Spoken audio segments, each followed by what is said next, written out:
Guru Penggerak Angkatan 11 Kabupaten Bengkulu Utara dari SMA Negeri 15 Bengkulu Utara akan melakukan demonstrasi kontekstual pada hari ini tanggal 17 Oktober tahun 2024.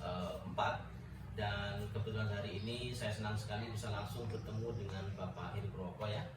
Dan pada hari ini perlu saya sampaikan Pak Heri, saya akan melakukan wawancara berkenaan dengan tugas saya mengenai keputusan dalam dilema etika. Seperti yang kita ketahui, semua sekolah mungkin salah satunya di sini pernah mengalami namanya kasus atau dilema. Dalam hari ini mengundang tim mohon sharing pendapatnya Pak Heri selaku kepala sekolah, dan kita akan coba nanti mengupas sedikit pemahaman saya dan termasuk pengalaman Pak Heri dalam menangani kasus-kasus ini. Sudah siap Pak? Nanti ada beberapa pertanyaan yang akan saya ajukan dan mohon nanti Pak Heri membantu saya untuk menjawab pertanyaan yang saya berikan. Baik, kita mulai aja Pak Heri. Untuk kita akan coba dari pertanyaan pertama. Pak Heri, selama ini menurut Pak Heri bagaimana Anda dapat mengidentifikasi kasus-kasus yang merupakan dilema etika atau rujukan moral? Terima kasih Pak Gus.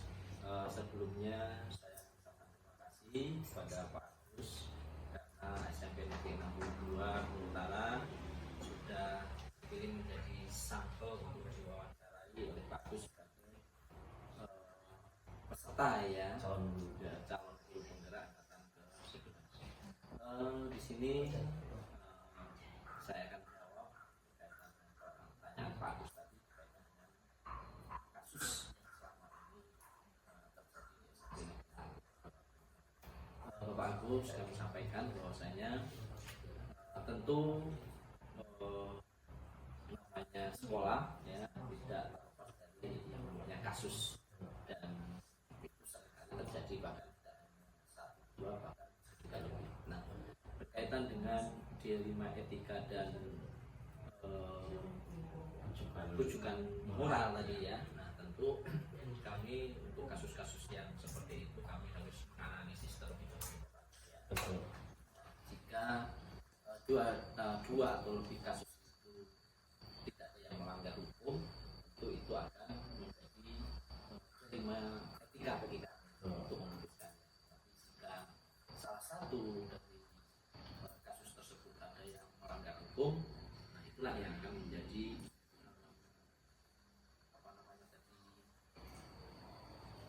rujukan moral ya, rujukan moral. Karena di satu sisi jika kami harus mengambil keputusan untuk kasus yang melanggar hukum, tentu saya juga terlibat di dalam. Baik, terima kasih yang pertama. Kemudian yang kedua Pak, selama ini Pak Heri, bagaimana Anda menjalankan pengambilan keputusan di sekolah SMP Negeri 62 Bengkulu Utara ini, terutama dalam kasus-kasus di mana ada kedua kepentingan, yaitu sama-sama benar atau sama-sama mengandung nilai kebajikan?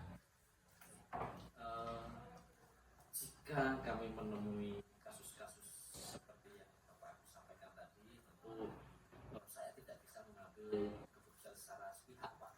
Ya, jadi saya harus berkonsultasi dulu dengan orang tua, dengan guru dan pemangku kebijakan dalam hal ini. Ya. Nah, tentu di dalam diskusi itu banyak pendapat yang akan mereka sampaikan. Ya. Dan pendapat itu tentu nanti akan kita saring, ya. Dan bisa jadi keputusan para guru, para orang tua dan pemangku kebijakan itu, kalau keputusan itu diambil secara bersama-sama, insya Allah keputusan itu yang terbaik Pak. Tentu dengan mempertimbangkan nilai-nilai kebajikan, prinsip-prinsip moral dan etika.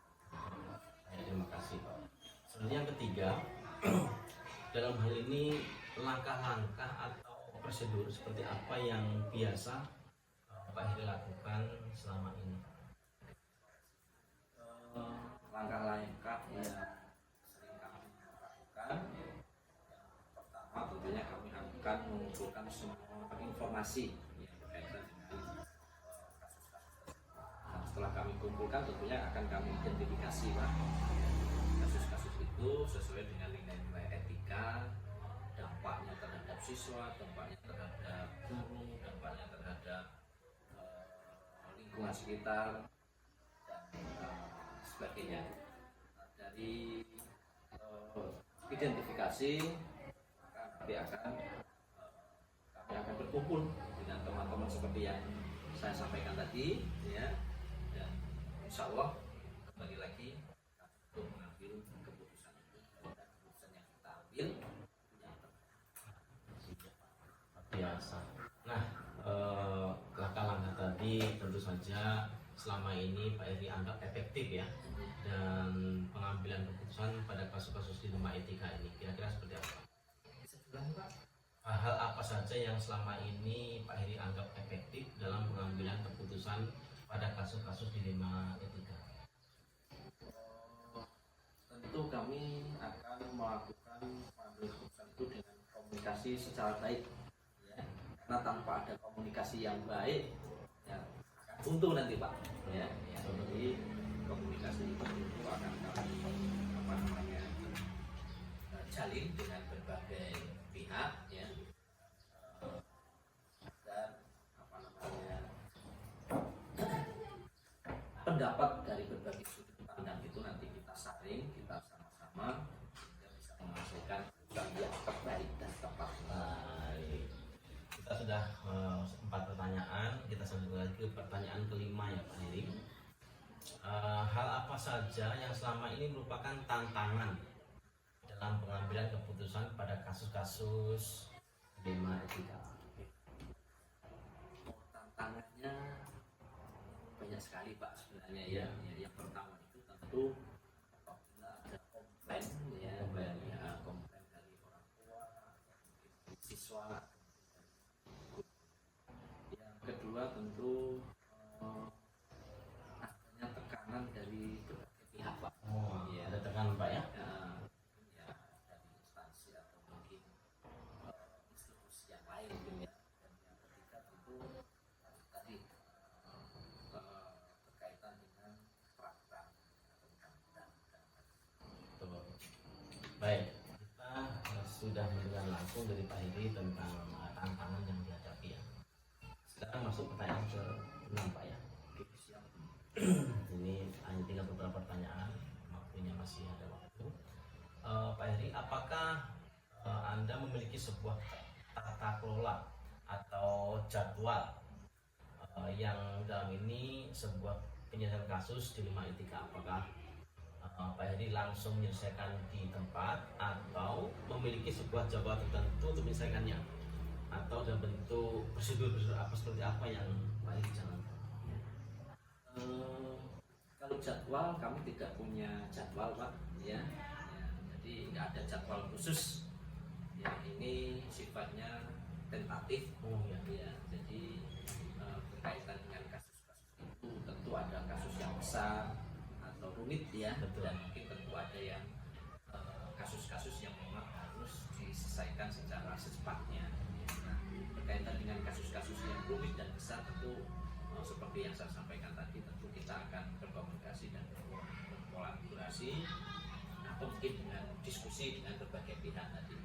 Tapi berkaitan dengan kasus-kasus yang mudah atau mungkin secepatnya harus diselesaikan, ya mungkin itu sebagai tuntutan saya sebagai kepala sekolah mengambil keputusan yang terbaik.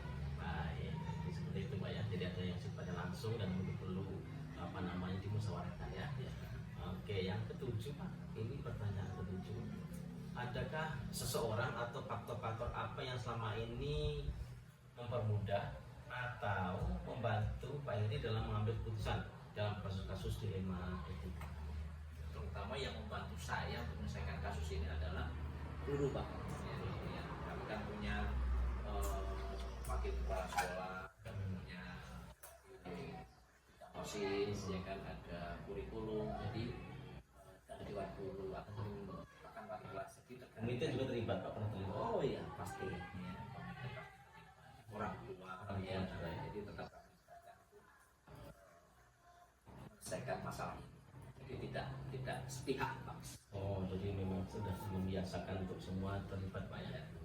Baik. Selanjutnya Pak, untuk yang ke-8 mau dibantu dari semua hal yang telah Bapak sampaikan tadi, pembelajaran apa yang dapat kita petik dari pengalaman Pak Heri mengambil keputusan dalam dilema etika? Tentu saya sebagai kepala sekolah dalam mengambil suatu keputusan itu harus tegas dan bijaksana, itu yang utama Pak ya.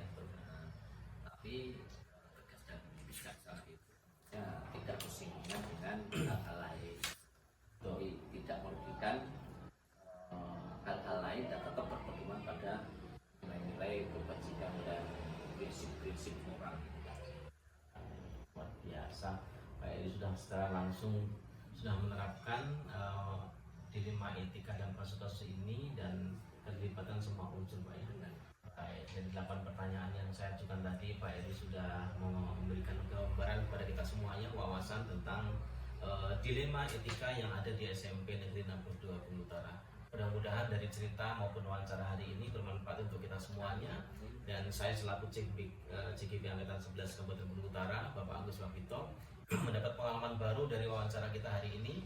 Mudah-mudahan bermanfaat dan bisa disampaikan seperluaskan dan bisa menjadi contoh bagaimana penyelesaian kasus yang selama ini terjadi. Terima kasih Pak Heri atas waktunya. Mudah-mudahan bermanfaat. Dan demikianlah dari kegiatan wawancara hari ini, saya akhiri. Bila itu Assalamualaikum warahmatullahi wabarakatuh. Waalaikumsalam.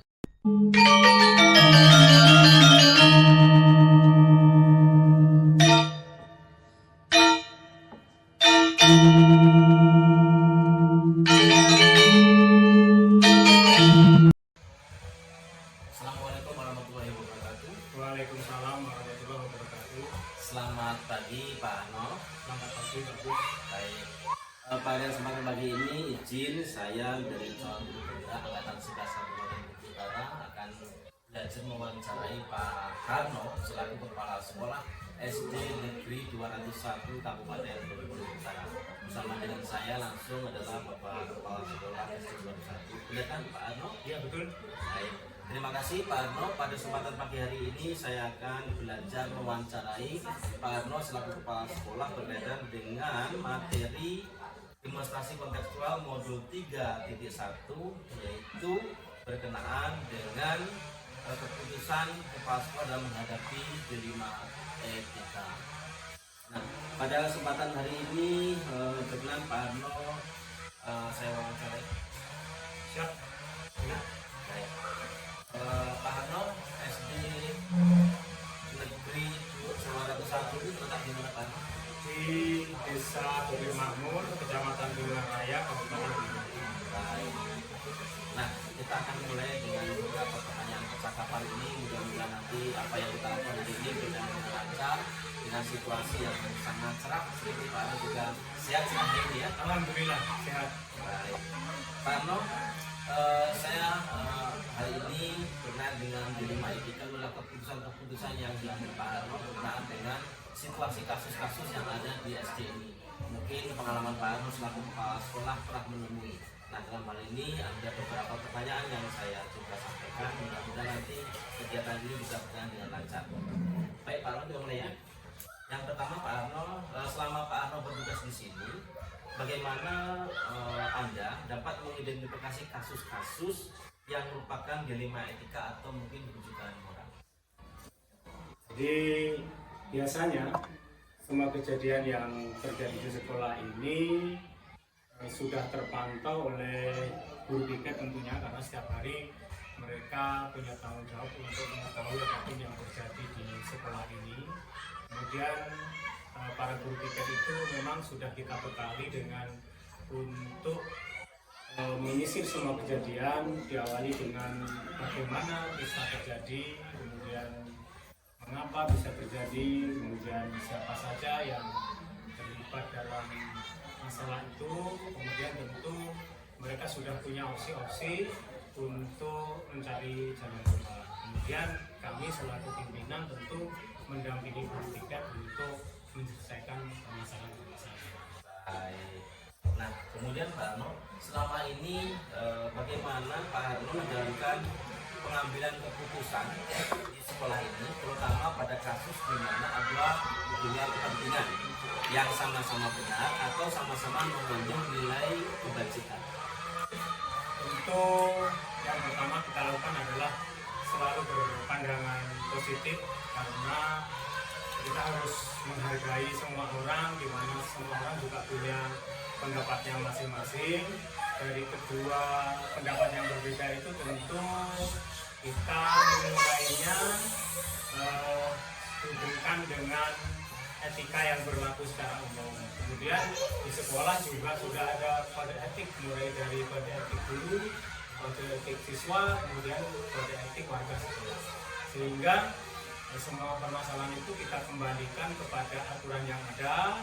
Ketika aturan yang ada itu belum mampu menyelesaikan permasalahan itu, maka kita cari jalan keluar dengan cara bermusyawarah. Luar biasa. Selanjutnya ketiga Pak, ada langkah-langkah atau prosedur seperti yang bisa Anda lakukan selama ini, tahapan-tahapannya Pak mungkin? Tahapannya yang pertama tentu tadi yang pertama mengidentifikasi masalahnya, kemudian menghadirkan semua yang terlibat, kemudian diadakan mediasi kalau memang harus ada mediasi, kemudian selanjutnya kita sampaikan aturan-aturan yang sudah ada di sekolah. Jadi sudah saya sampaikan ada kode etik guru, ada kode etik siswa, ada kode etik warga sekolah, sehingga yang pertama kita sampaikan adalah itu. Kemudian setelah itu tentu diadakan musyawarah. Ketika sudah ada musyawarah, mudah-mudahan ada kata-kata mufakat dan mudah-mudahan masalah akan diselesaikan. Iya, luar biasa. Jadi semuanya berkolaborasi itu yang Pak ya. Nah kemudian Pak, kira-kira hal apa saja yang selama ini Pak Harno selaku Pak Kelasdi 221 ini menganggap efektif dalam pengambilan keputusan pada kasus-kasus dilema etika? Tentu yang paling baik, yang paling efektif kami lakukan selama ini adalah pendekatan. Jadi pendekatan secara personal, diadakan komunikasi dari pribadi ke pribadi, kemudian setelah itu nanti akan nampak dari mana kita bisa mengurai permasalahan itu. Jadi dalam hal ini mungkin ada hal-hal apa saja yang selama ini merupakan tantangan. Nah, kita kan pasti setiap langkah di jalan punya tantangan dalam pengambilan keputusan pada kasus dilema ini. Pada poin tantangan apa yang paling berat? Yang paling berat adalah menghadapi warga sekolah atau orang tua wali, di mana mereka tidak semua mempunyai kesadaran yang sama tentang pentingnya pendidikan, sehingga mereka kadang belum paham tentang bagaimana aturan yang ada di sekolah. Kadang mereka masih membawa kepentingan egonya sendiri dari rumah, sehingga kita perlu menjelaskan secara panjang lebar, sehingga itu yang kadang menjadi kendala. Tetapi di sekolah kita itu jumlahnya tidak terlalu banyak, karena secara umum mereka sudah paham tentang pentingnya pendidikan. Jadi persepsinya sudah terbangun dari awal, Ya, Pak, ya? sudah terbangun. Hanya sebagian kecil saja yang itu kadang-kadang perlu dijelaskan. Luar biasa Pak. Kemudian Pak, apakah Anda memiliki sebuah tata kelola atau jadwal dalam sebuah penyelesaian kasus dilema etika? Misalnya apakah langsung menyelesaikan di tempat atau memiliki sebuah jadwal tertentu menyelesaikannya atau bentuk prosedur lain supaya bisa dijalankan? Tentu itu situasional saja, karena kasus itu kan tidak terjadwal. Ya. Untuk masalah sosialisasinya tentu ada penjadwalan. Mungkin sosialisasinya ketika ada rapat komite, kemudian parenting class, di mana aturan-aturan sekolah, kode etik sekolah itu kita sampaikan di sana. Nah, untuk masalah mengurai masalah tentu situasional sesuai dengan kebutuhan ketika terjadi, ya saat itu ketika terjadi masalah. Oh gitu. Baik, jadi sifatnya prosedur ketika ada masalah penyelesaiannya. Iya, prosedurnya sudah ada. Kemudian Pak, adakah seorang atau faktor apa yang selama ini mempermudah atau membantu pengambilan keputusan dalam permasalahan kasus dilema rujukannya? Kalau konteksnya dalam lingkungan sekolah tentu kita sudah sangat memahami ya bagaimana karakter guru, bagaimana karakter siswa. Nah, ketika terjadi harus melibatkan wali murid, maka selama ini alhamdulillah kita sudah paham kultur yang ada di lingkungan kita, sehingga mudah-mudahan dengan kita paham kultur itu pendekatannya pun juga akan lebih mudah. Dan dengan seperti itu, ketika ada pendekatan maka insya Allah ada solusi. Iya. Kemudian yang terakhir Pak, yang terakhir ini adalah berkenaan dengan dari semua hal yang Bapak sampaikan tadi diskusi panjang kita, pembelajaran apa yang bisa kita ambil dari pengalaman pengambilan keputusan Pak Arno dalam hal dilema etika? Yang paling utama adalah menyamakan persepsi, di mana semua warga sekolah memahami aturan yang diterapkan di sekolah, sehingga samanya persepsi semua warga sekolah, mudah-mudahan aturan kemudian apapun bentuk kebijakan yang diterapkan di sekolah akan lebih mudah untuk diurai, karena kita punya satu cita-cita dan punya satu tujuan. Baik, luar biasa sekali Pak Arno wawancara kita hari ini dengan pengalaman Pak Arno sebagai kepala sekolah di 200 ini memberikan tambahan wawasan kita bagaimana kasus-kasus terjadi di sekolah bisa diselesaikan dengan baik, dengan pemimpinan, dengan kolaborasi, sehingga bisa tercapai keputusan yang sama-sama tidak merugikan baik. Terima kasih Pak Arno. Sama-sama Pak Agus, sukses selalu. Terima kasih, dan kita akhiri kegiatan wawancara dengan Pak Suharno, Kepala Sekolah SD Negeri 201 Kabupaten Bogor. Saya kira Assalamualaikum warahmatullahi wabarakatuh. Waalaikumsalam warahmatullahi wabarakatuh. Guru penggerak agen perubahan dalam pendidikan. Salah guru penggerak lahirkan profil pelajar Pancasila. Bismillahirrahmanirrahim. Assalamualaikum warahmatullahi wabarakatuh. Selamat pagi Bapak Sekolah. Izin hari ini perkenalkan, nama saya Bapak Agus Bagito, calon guru penggerak angkatan 11 Kabupaten Bengkulu Utara, yang pada kesempatan pagi ini akan belajar mewawancarai Bapak Kepala Sekolah dari SMP Negeri 58 Bengkulu Utara. Betul Pak ya? Betul. Nanti mohon izin memperkenalkan diri Bapak Sekolah. Pada kesempatan hari ini saya akan melakukan demonstrasi peristiwa pada modul 3.1 berkaitan dengan wawancara saya terhadap materi pengambilan keputusan yang menghadapi dilema etika. Nah, seperti yang kita ketahui, kegiatan guru penggerak salah satu kegiatan adalah mewawancarai 2 atau 3 kepala sekolah. Dan hari ini saya diberikan kesempatan untuk langsung diterima oleh Bapak Kepala Sekolah. Pak, boleh memperkenalkan diri? Ya, terima kasih Pak Agus. Nama saya Purnawan Endra Sinusia SPD. Instansi yang saya pimpin di sini adalah SMP Negeri 58 Bengkulu Utara, beralamatkan Jalan Simpang 5, Makmur, Kecamatan Bintang Raya, Kabupaten Bengkulu Utara. Baik, terima kasih Pak Purnawan untuk atas kesempatan ini. Izin beberapa menit saya akan belajar mewawancarai Bapak selaku kepala sekolah berkaitan dengan keputusan atau kasus-kasus yang pernah terjadi di SMP Negeri 58 Bengkulu Utara berkaitan dengan dilema etika. Apakah sudah siap Pak? Salam siap. Ada beberapa pertanyaan nanti yang saya ajukan untuk Bapak, dan mohon bantu saya untuk menjawab sesuai dengan pengalaman Bapak sewaktu menjadi kepala sekolah di SMP ini. Yang pertama Pak, pada kesempatan ini selama Bapak di sini selaku kepala sekolah, bagaimana Bapak dapat mengidentifikasi kasus-kasus yang merupakan dilema etika atau rujukan moral? Yang pertama, sesuai dengan pertanyaannya harus kita identifikasi dulu masalahnya, kasusnya. Kemudian pastinya kalau sebagai seorang pimpinan tidak langsung tahu Pak Agus, karena kita tidak langsung terjun ke kelas, tidak langsung terjun ke anak-anak, tapi kita fungsikan tupoksi yang ada. Karena kita ada wakil, seperti wakil Kemudian Pak yang kedua, selama ini bagaimana Anda menjalankan pengambilan keputusan di sekolah ini, terutama untuk kasus-kasus di mana ada dua kepentingan, yang mana sama-sama benar dan sama-sama mengandung nilai kebajikan. Kembali lagi ke yang pertama tadi, kita identifikasi masalahnya, ya kan? Ketika memang sama-sama benar dan memang sama-sama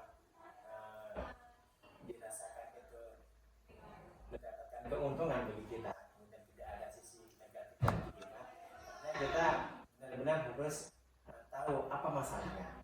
Kita identifikasi dulu masalahnya, kemudian kita lakukan rembukan bersama sama kawan-kawan.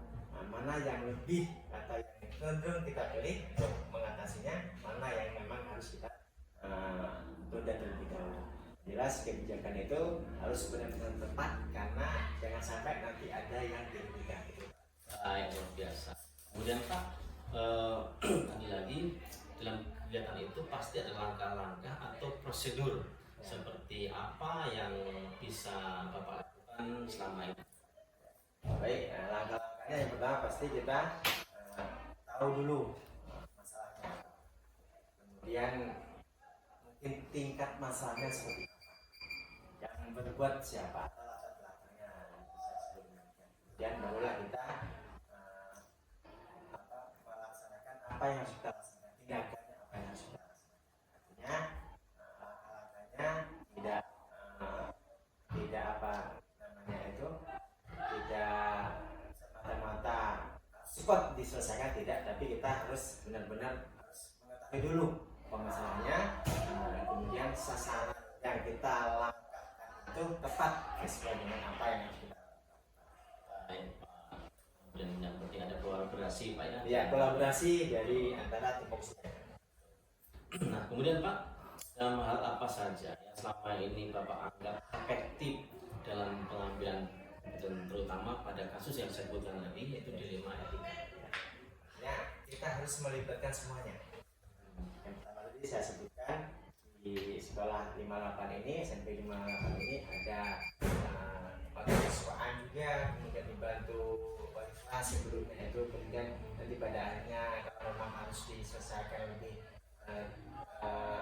lebih terus lagi ke guru BK, kemudian baru kembali ke kepala sekolah. Nah kemudian apa tadi Pak Agus? Yang efektif. Yang efektif, kan? Artinya ketika sudah ada tahapan-tahapan yang dilaksanakan, kemudian kita musyawarahkan dalam satu tim untuk membacakan apa yang kita bicarakan untuk benar-benar efektif apa yang kita lakukan. Baik. Kemudian lagi Pak, ada beberapa pertanyaan lagi. Ada hal-hal apa saja yang selama ini Bapak lakukan merupakan tantangan dalam hal mengambil keputusan yang berhubungan dengan kasus dilema etika? Ya, pasti setiap kasus itu ada tantangannya. Ada yang sesuai dengan tingkatannya, ada yang mungkin tantangannya tidak begitu berat, ada yang lebih berat. Tentunya kita harus melihat dulu kasusnya apa. Pertama ini masalah anak-anak ini Pak Agus. Kadang-kadang kita dilemanya seperti ini.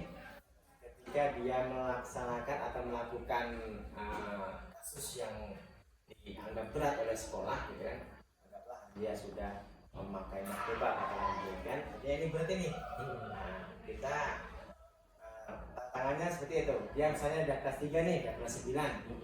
Di satu sisi anak ini kita pertahankan masa depannya, di satu sisi dia sudah melanggar secara pidana pun tidak kenal. Ya benar-benar kita laksanakan sebaik-baiknya. Kita cari apa yang harus kita laksanakan untuk mengatasi tantangan itu. Ya, tantangan yang ada jangan sampai merugikan anak kita. Baik. Jadi menemukan solusi yang terbaik Pak ya. Kemudian Pak, apakah Anda memiliki sebuah tata kelola atau jadwal tertentu dalam sebuah penyelesaian kasus dilema etika? Apakah Anda langsung menyelesaikan di tempat? Apakah Anda memilih suatu jadwal tertentu menyelesaikannya, atau punya bentuk prosedur lain seperti yang bisa dijalankan? Contoh, kalau intern itu kita setiap bulannya ada evaluasi. Oh iya. Rapat bulanan. Jadi bulan ini akan dievaluasi di bulan November gitu, di awal bulan. Kalau anak-anak kita, nah baru ini nanti kita cobakan mulai hari Senin, bagus mulai Senin besok. Iya. Itu kita lakukan parenting. Jadi satu harinya kita laksanakan 2 rombel. Jadi kita udah jadwalkan tadi sama kesuaan dalam 5 hari kita melaksanakan parenting karena kita ada 10 rombel, jadi satu harinya 2 rombel. Itu kita laksanakan. Pembinaan apa ya? Ya, luar biasa Pak Pur. Kemudian adakah seseorang atau faktor-faktor apa saja yang selama ini membantu mempermudahkan pengambilan keputusan dalam hal kasus-kasus yang saya sebutkan tadi? Artinya bantuan dari luar ya. Iya. Faktor-faktornya pasti ada, seseorang pasti ada, karena kita terbuka pasti ada itu.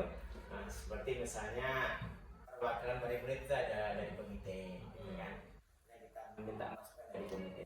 Dan juga stakeholder juga kita libatkan, mungkin juga kita libatkan dalam mempermudah apa yang menjadi tantangan kita untuk membantu dalam pengambilan keputusan. Yang melibatkan juga jajaran dinas pendidikan. Iya, betul. Nah, kemudian pertanyaan terakhir Pak untuk Pak Pur, dari semua hal yang disampaikan Pak Pur tadi, pembelajaran apa yang dapat kita petik dari pengalaman pengambilan keputusan terutama dari dilema etika? Khusus bagi saya ini Pak Agus, kita tidak boleh memutuskan sesuatu tanpa melihat langsung apa yang menjadi masalah. Kemudian juga dalam memutuskan atau melakukan kebijakan, kita harus bermusyawarah terlebih dahulu. Jangan berdasarkan keputusan sendiri, dan juga yang nantinya itu keputusan itu tidak baik untuk orang lain. Karena kalau sudah banyak pemikiran, pasti ada masukan-masukan yang baik. Iya, tentu sesuai aturan yang Sesuai regulasi ya. Demikianlah perbincangan kami wawancara dengan Bapak Purnawan selaku Kepala Sekolah SMP Negeri 58 Bulu Utara. Terima kasih atas kesempatannya Pak. Terima kasih kembali Pak Agus. Mudah-mudahan bermanfaat untuk kami dan termasuk juga menjadi cerita bahwa salah satu tindakan yang dapat Pak Purnawan menjadi contoh kita semuanya dalam kebijakan kasus dilema etika. Saya ucapkan terima kasih dan saya akhiri. Assalamualaikum warahmatullahi wabarakatuh. Waalaikumsalam warahmatullahi wabarakatuh.